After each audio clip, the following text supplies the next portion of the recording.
You ask Tiger to calculate.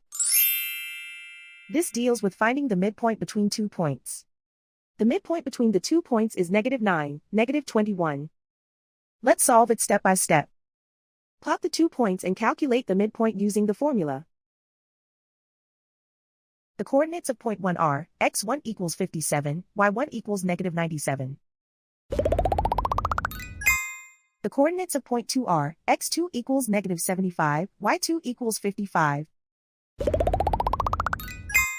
PM represents the midpoint of the 2 points.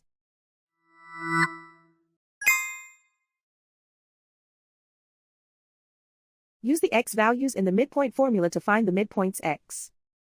x1 equals 57. x2 equals -75. Simplify the arithmetic.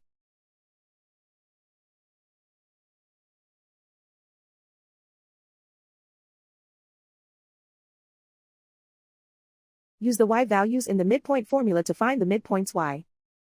y1 equals -97.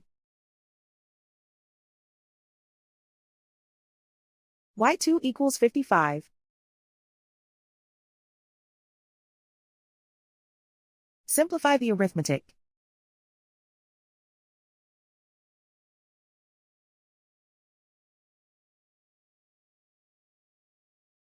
And so, the midpoint is -9, -21.